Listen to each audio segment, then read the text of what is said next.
박근혜 대통령 탄핵 당시에 탄핵 변호인이었던 김평우라는 변호사님이 계세요.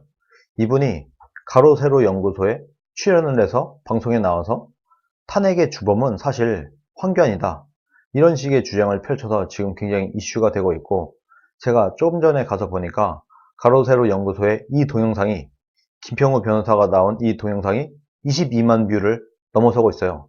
꽤 많은 사람들이 이 영상을 봤다는 얘기가 됩니다. 그래서 어떤 분께서 또 제 구독자 중에 한 분이 이것에 대한 얘기를 좀 해달라 라고 말씀까지 하셔서 제가 이 내용을 한번 보고 이 내용에 대해서 평가를 한번 드리려고 합니다. 사실 이 얘기는 전당대회 이전에, 전당대회가 있기 전에 제가 먼저 제 방송에서 한번 얘기를 했던 거예요. 이 내용을 다시 한번 어쨌든 김평우 변호사가 들고 왔고, 이게 지금 또 이슈가 되고 있으니까 한번 짚어보도록 하겠습니다. 김평우 변호사의 내용을 일단 간단히 요약을 해서 제가 적어봤어요. 자, 김평우 변호사님이 가로세로에 와서 탄핵의 주범은 황교안이라고 주장을 했다라는 거예요. 제가 이 부분에 있어서는 진작부터, 전당대회 이전부터 제가 이 내용을 한번 거론을 했었습니다. 뭐 몇천 명 정도밖에 안 봤기 때문에 그렇게 이슈가 되진 않았어요. 그런데 지금 이게 또다시 이슈가 되고 있습니다. 김평우 변호사 같은 경우는 헌재 변호에서 국회에 탄핵소추 의결 자체가 하자가 있다라고 주장을 했어요. 이게 개별 건에 대한 소추 의결이 아니라 어떤 한 건 한 건에 대한 의결이 아니고 이게 잡탕식이다, 그냥 묶음이다, 하나의 묶음처럼 만들어서 잡탕식 묶음 소추 의결을 했는데 이거 자체가 사실 위헌이다, 말이 안 된다 라는 얘기를 김평우 변호사님이 한 겁니다. 법조계에서도 이게 이견이 있을 수도 있어요. 그런데 김평우라는 분도 변호사고, 이때 같이 출연을 했던 강용석이라는 전 국회의원, 이분도 변호사예요. 법조인이에요. 그래서 법조인 두 명이 이런 얘기를 했기 때문에 법리로 볼 때도 꽤 인정해 줄 만한 그런 내용이라고 봐야 되지 않겠나, 저는 그렇게 보고 있습니다. 이게 문제가 된 것은 소추 의결을 할 때 처음부터 제기가 됐다는 거예요. 그리고 헌재 주심이 심판 초반에 변호인단 대표랑 소추인단 대표를 불러서 법무부 유권 해석 질의를 했었다고 합니다. 근데 이때 문제가 없다고 하니까 그냥 진행하겠냐라고 변호인들한테, 그냥 진행해도 되겠냐라고 물어봤고, 이때 변호인들이 동의를 했다고 해요.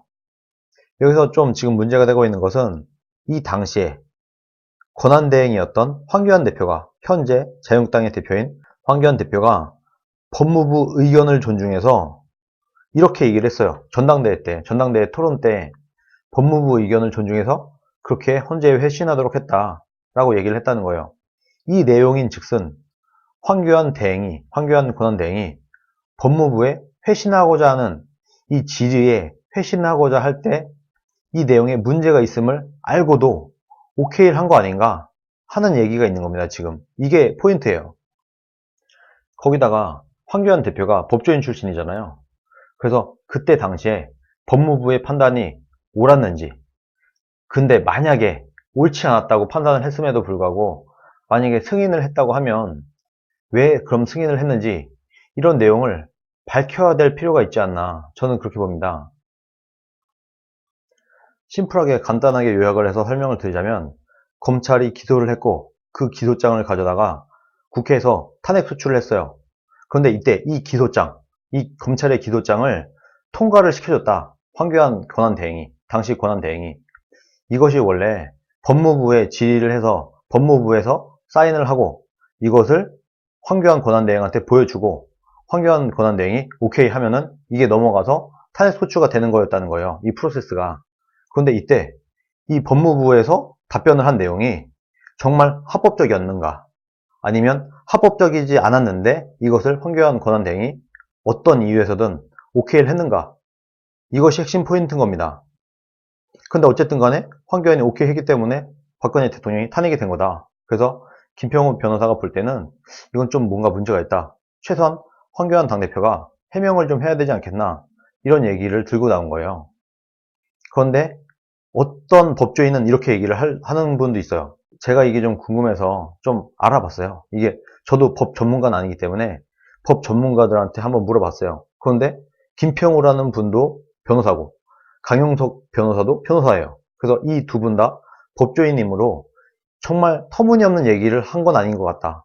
이분들은 나름대로 법리 해석을 할 수 있는 법률 전문가이기 때문에 꽤 의미 있는 얘기를 했을 거다. 거기다가 김평우라는 분은 굉장히 오랜 생활 변호인을 했던 변호사 생활을 했던 분이기 때문에 그래도 법리에 맞는 그런 주장이 아니겠는가라고 보지만 어떤 법조계의 인물은 법무부에서 이 질의를 답변할 권한이 있는 것이고 권한 대행은 그냥 이것을 그냥 넘겨줄 수밖에 없는 거다. 이런 얘기를 하는 분도 계세요. 만약에 법무부에서 좀 말도 안 되는 이런 해석을 내놨다고 하더라도 이것을 권한대행이 와서 자를 수가 없는 거다. 이렇게 얘기하는 분도 계시더라고요.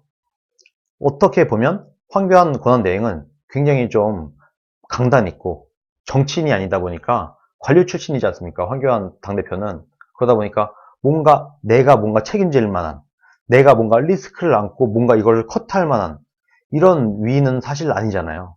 좀 부드러운 분이시고 젠틀하고 이런 분이시다 보니까 좀 강인한 정치인 출신의 만약에 권한 대행이었거나 정치인 출신이 총리였다고 하면은 이것을 자신의 정치력을 걸고 이것은 정치 싸움이다 라고 판단을 해서 법무부의 질의를 잘라버릴 수가 있었겠죠. 그러나 황교안 권한 대행은 좀 그러지 않은 것 같다. 제가 볼 때는 그렇게 보입니다. 이 법무부에서 좀 이상한 문서를 써왔다고 하더라도 법무부에서 이렇게 했으니까 뭐 어쩌겠어. 그냥 통과시켜야지. 좀 이랬을 가능성이 전 높다고 봐요.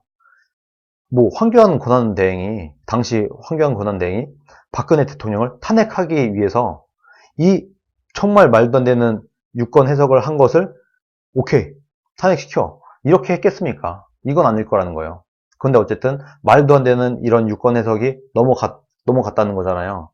황교안이 오케이 해서 이 오케이 한 것은 오케이 좋아 이런 사인의 느낌이라기보다는 딱 봤을 때 별로 마음에 들진 않지만 뭔가 문제가 있긴 하지만 이것을 막아설 만한 뭔가 결기라고 할까요? 용기라고 할까요?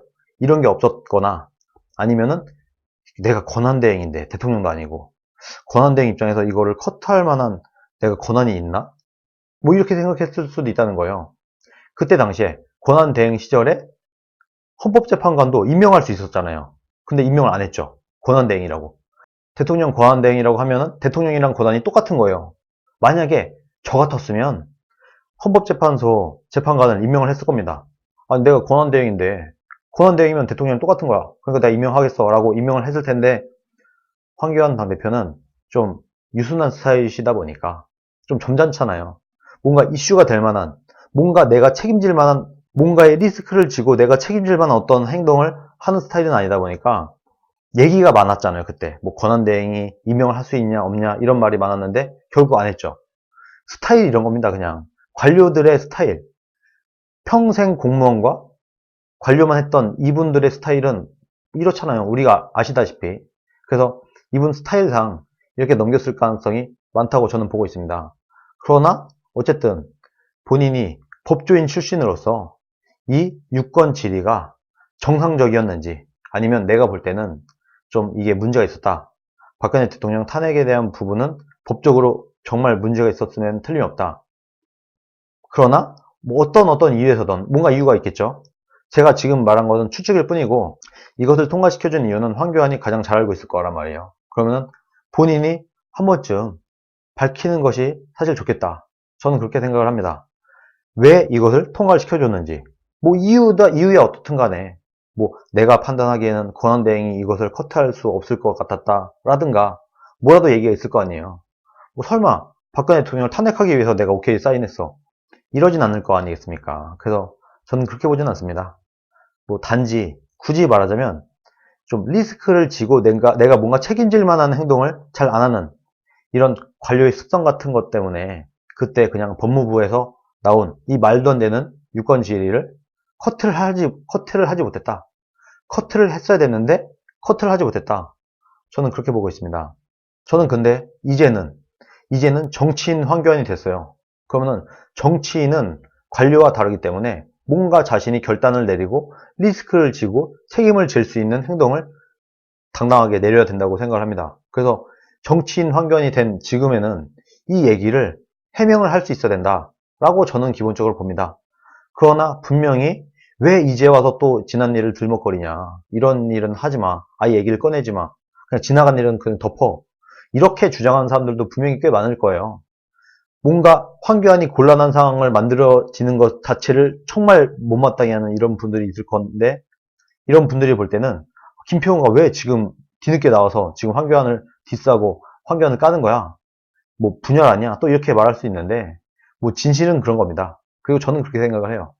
법조인 출신으로서 그때 무슨 일이 있었는지, 그리고 정말 그게 유권 해석이 옳았다고 생각을 했는지, 아니면 아니라고 생각했지만 어떠한 이유에서든 통과를 시켜줄 수밖에 없었는지, 이것은 황교안 당대표가 한번 의혹을 해소하기 위해서라도 밝힐 필요가 있다라고 생각을 합니다. 오늘은 여기까지 하겠습니다. 시청해주셔서 감사합니다.